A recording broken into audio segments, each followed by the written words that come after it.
This is the Dust Moto Alpha prototype.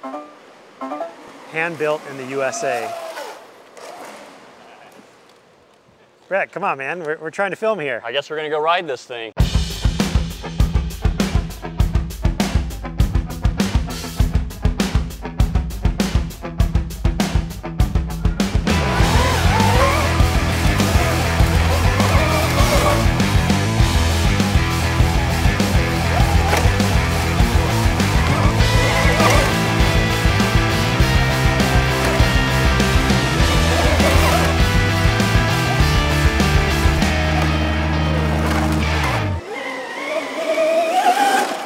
Dust Moto is an American-based electric motorcycle that's currently an alpha prototype, will be in further development and testing throughout the year. If you follow Dust Moto on Instagram, you've likely seen the entire journey from the very beginning all the way through completing their first alpha build. We just rode the alpha prototype and it was an incredible experience considering we were just talking about this bike being put together mere days ago. So I'm here today with Colin, CEO of Dust Moto. Thanks for coming, bud. I kind of want to talk through the journey for everyone about how you first got your inspiration to start this bike and how you've come through building the first alpha prototype. Yeah, thanks for having me. Stoked to be here with Charged. Dust really came together in our minds over the course of the last 18 months. You know, our founding group comes from the industry. We've worked on other electric bikes, and while we were doing that, we noticed that there was a gap in the market in sort of this middleweight performance-oriented bike.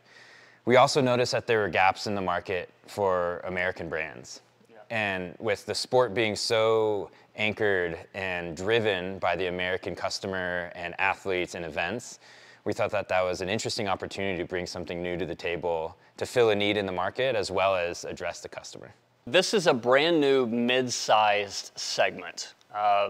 If we compare it to some bikes that are currently in the market, some people might think Surin Ultra B, others might think KTM Freeride, but talk us a little bit through the specs and how you might compare and contrast that to those size bikes. Yeah, no, it's a good starting point for referencing the size.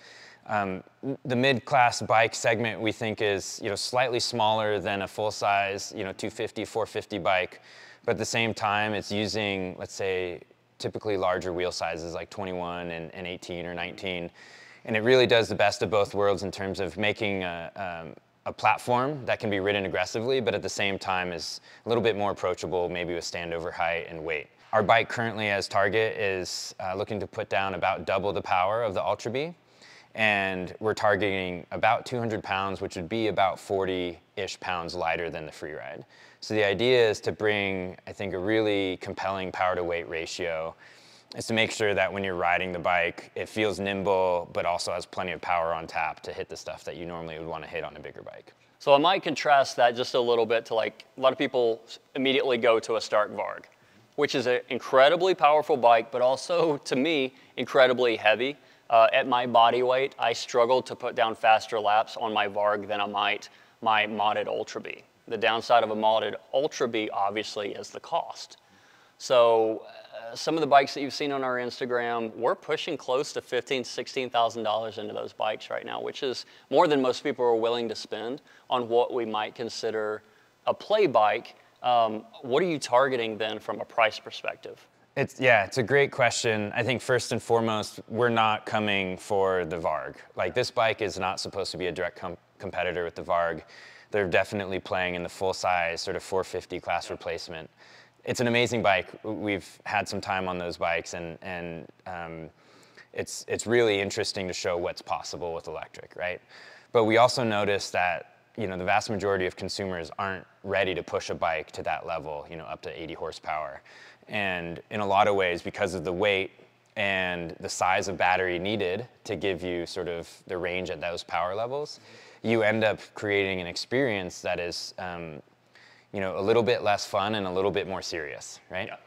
And so we took inspiration from a lot of what the Surin modding community has been doing, which is, light bikes, putting performance parts on these things, creating a really dynamic, fun, flickable experience at a more aggressive weight target. And we said, let's bring this to market out of the box, right? So can we build a spec that kind of hits some of the numbers or even more than what you would get out of a modded Sur-Ron out of the box. So it's reliable, it just feels right. And then pricing, it's kind of a similar mentality. Like if we're sort of delivering the experience that's what you might modify your Sur-Ron to, and we're not quite playing at the level that the Stark is, our target price is somewhere in the middle there, roughly in the $10,000 range. One of the things I want to kind of talk through is the bike in its current configuration. It's an Alpha prototype. It's the very first bike that was put to the ground, turned on for the first time 8 or 9 days ago, right, and ridden. Can you tell us a little bit about the current setup? Even though we know it's going to change, what are we looking at today? Yeah, so this bike as built, it's running a 2.8 kilowatt hour battery and a motor that will peak around 24, 25 kilowatt. The suspension hard points, ergonomics, and just general layout of the bike are pretty, I think, locked into our overall targets. So the ultimate goal with the first prototype is to kind of test the concept, make sure that our hypothesis around sizing and suspension performance and even power targets and weight targets make sense. Along the way, as we develop the next round of bikes into beta and gamma prototypes, basically second and third phase prototypes, we're going to be integrating customized battery pack and custom motor housing for integration. We'll be making fine tweaks, suspension layout and ergonomics, but in a lot of ways, this is the proof of concept to say like a bike in this class with these kind of performance numbers makes sense. And I think a lot of the initial feedback, like you said, the bike came together essentially 9 days ago. We've now had a few different people on it and pushing it, and the feedback's been really positive. Some good lessons to take, but also really encouraging. Well, so that's one thing that I absolutely love about your approach and how you're doing this. You are getting feedback throughout the entire process.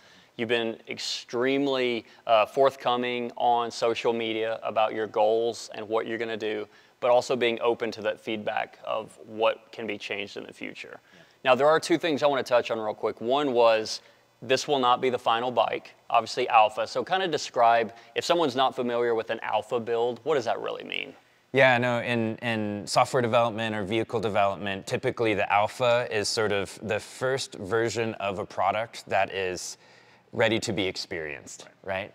So we could test some subcomponents or subsystems, let's say we wired up the powertrain on the bench and made sure it spun and all this stuff. But the Alpha is the very first time all of the parts could be connected together into a unit, right? And so this is where we learn about the main experiential traits, right? Like, does it feel good? Do people feel comfortable? Does that power match to the weight? Like, is it too wide? Is it too tall? The peg's in the right spot. All of those kind of initial starting point decisions we had to put a pin in, we get to test those assumptions, right?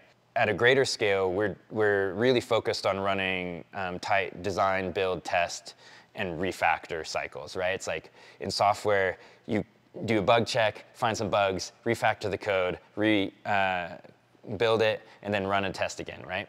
So that's what we're trying to do is, these initial rides is what stands out, like what's rad, what's not. One of the comments that we got through some of the early videos is like, sounds loud, and we heard that as much as anyone else. And so one of the obvious points of improvement for us is like, let's go and let's solve the chain noise, throw some kind of legit moto guides on this and see where it takes us. So the other point that I want to bring up that you hit on briefly is not only is it not completed because it's an Alpha, but you plan on launching what can I call it, a base spec model, the first bike that will come to market, the launch bike, if you will, but then it's going to have potential upgrades later. Swappable battery was one. Yeah, that's right. So we think we want to build the bike and the base model in sort of the most fun, capable and cost-effective package possible. Like it's sort of miles per mile maximization, right? But at the same time, we know that base spec, we've got to make some compromises to hit price targets or weight targets. And one of those is battery capacity. So with that in mind, we've made sure that the battery will be removable and swappable. But we also want to offer an upgrade path to potentially larger capacity batteries for folks that like to go on bigger rides. Along with that, you might see a rear tire, an 18 instead of a 19, or you might find you want hand guards and a side stand. So we understand like creating a platform that's highly capable and flexible lets us kind of address a broad, I think, spectrum of riders. In the midsize market, one thing you just mentioned, miles per mile. You cannot overstate that when the right bike comes in at the right package, it's just made to be fun. You don't have to take it quite as seriously as like my Varg, which could hurt me if I don't take it seriously. I think we've known and taken the light Bs about as far as we possibly can before we start finding the parts that are breaking because we're making them too fast. But in this new mid-sized market, you can get on the bike. We instantly felt comfortable with it, and we're able to turn some really impressive, fun laps at the track, and it already felt at home, which is incredible. At some level, as outsiders from the sport, the founding team never competed at an elite level. We've sort of consumed moto as fans and, let's say, weekend warriors, Yep. right?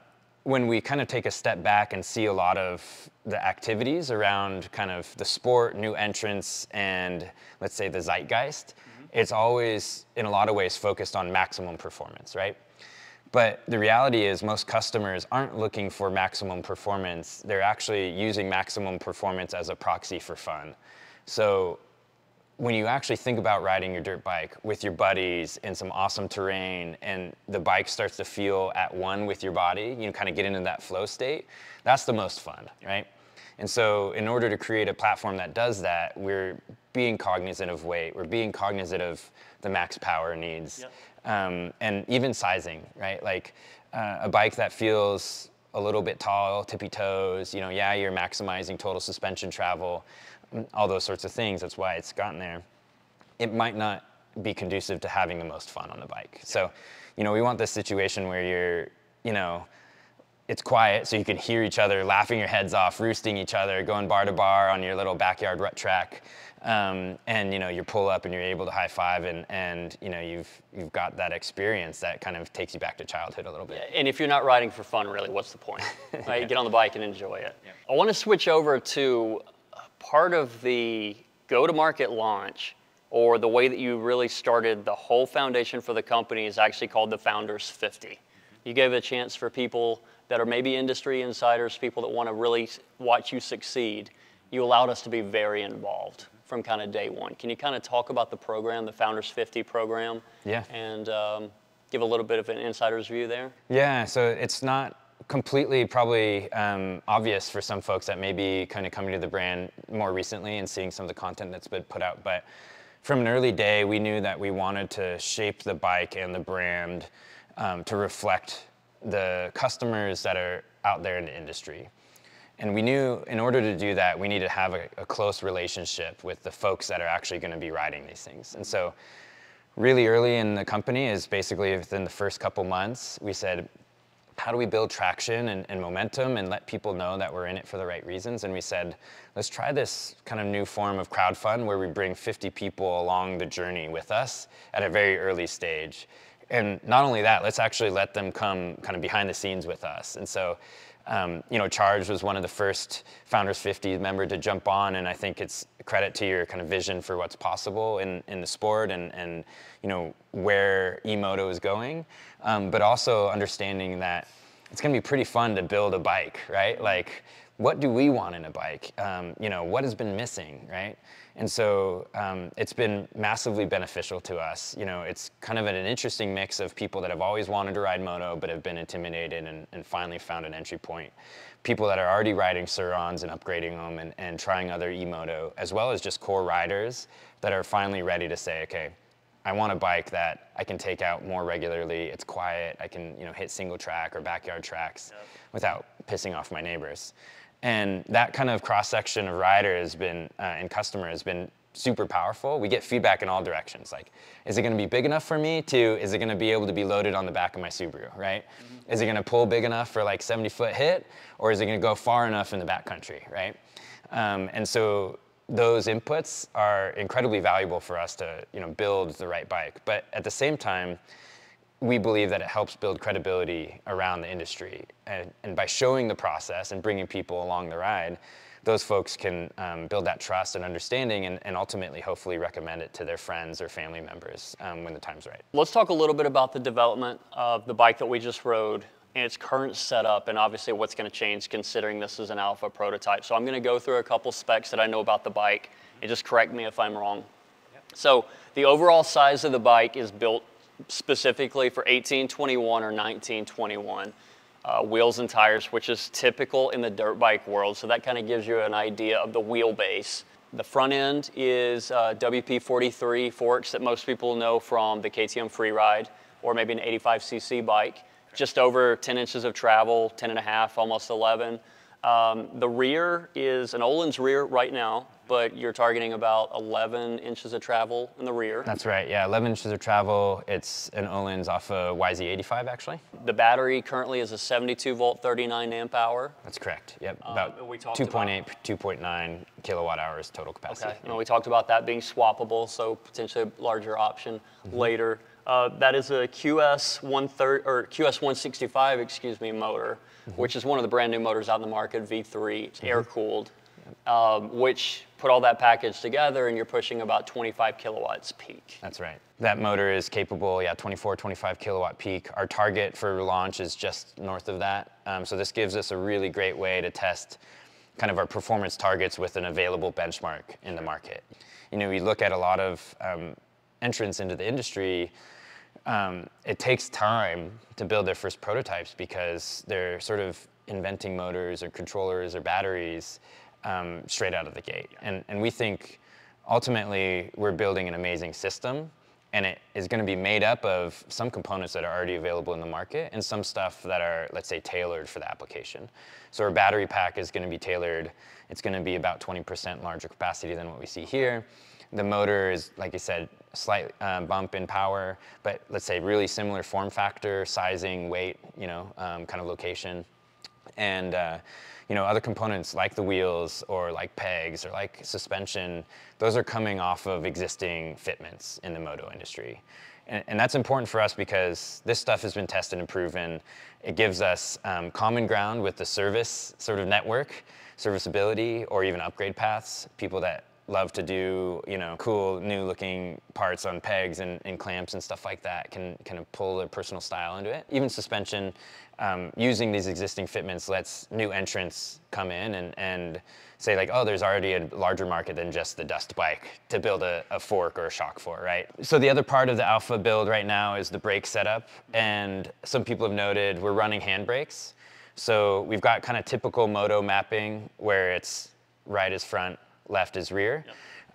And the reason we do that is actually, a couple reasons. One is we actually think that there's something interesting about being able to ride with hand controls. The level of control, modulation, and let's say flexibility, turning left to right, in rutted out corners and those sorts of things, the hand controls can actually be a big benefit. But it's also an interesting element when it comes to crossover riders. So we know that a lot of folks getting into e-moto tend to come from mountain bike. And it adds that layer of, let's say, comfort and capability for those riders to jump in and not have to learn how to foot brake. Yeah, this is really tricky, and I'm a big proponent I'm a huge fan of handbrake for the rear. I think once I got used to it, coming from the smaller electric bikes, even though I'm a mountain biker and have raced what feels like my whole life, it doesn't matter if it's going through a right-hand turn faster or it's just the comfort of you're standing up and you have your brakes. The moto guys will probably jump in and say, oh, you can't do that. You've got to have a foot brake. I love stabbing it. You've got the mechanics, though, of on a mountain bike, if your right hand is your rear brake, it's not easy to have the throttle off and then hit the brake. Just the mechanism or the mechanics behind that whole thing don't work. Yeah. So I, for one, am excited to see a handbrake on this bike. Yeah, and that doesn't, that doesn't mean that we won't be testing foot brakes. Sure. We know that kind of overcoming, sort of something new and the learning curve of switching to full hand controls maybe put some people off, and we don't want to alienate, potential customers with an experience that doesn't make sense. So the bike, the Alpha, is set up in a way that we can adapt in a foot brake, no problem, and we'll also give that a roll. And collect all that feedback, because ultimately it's the feedback and kind of what really works from the field and real riders that's going to help us shape the spec. And there could be a world where actually we sell both, on the actual launch spec. So. Okay. Behind the scenes, we get a little bit of insight into the development. I think we're both very excited about like the suspension that's coming, that's going to be amazing and blow people away on the bike. But you get something that you can start with today, continue custom tailoring the bike, learn what you want to change. But it's probably pretty safe to say that nothing that's on this existing bike might end up staying on the final version. Yeah, we're testing a lot of different stuff. So we built, like we talked about, we built this about 9 days ago. Yeah. We've got some other parts on the shelves that we're going to be swapping out and testing, making sure we're finding the right spec for the system. One of the things that we're really looking forward to, obviously, are next steps. This was a huge milestone to get a bike out, rolling, getting us a chance to do some seat time, put some laps in, give you some solid feedback. We're looking forward to actually racing the bike at some point, or at least getting on a track, going trail riding in a few different locations. Let's talk a little bit about timing of what you're hoping to do in the rollout throughout the year. This Alpha bike has already gotten a good amount of testing, but it's real, let's say, short on total duration. Our phase development program really leans into the importance of testing. We think you don't really have a product worth launching until you have sort of 3 full iterations of learning. And so with these Alpha bikes, we have another bike or 2 being built as we speak. We're gonna get right into the test program, get a variety of riders and terrains and environments tested. We're gonna start tweaking mapping and start tweaking suspension setups so that we can roll that into the next phase of beta development. We're active on beta design for, let's say, refinements to chassis and other parts already. And we're gonna roll out those beta updates in the coming months. Overall, what we're targeting doing is rolling through development and the various phases of testing and prototyping through this year. And the target is to enter into mass production at the tail end of 24. You've absolutely crushed it so far. We're super excited to be part of the journey. Thank you so much for coming out, letting us ride it. If you guys haven't already started to follow Dust Moto on Instagram, give them a follow. It's really fun to see behind the scenes and watch everything that's happening. You can also look forward to a lot of content, not only from Colin and the whole team over at Dust, but also Charge Cycle Works will continue to ride it every chance he'll let us. But again, thanks for coming out today. Awesome. Yeah, thanks for having me.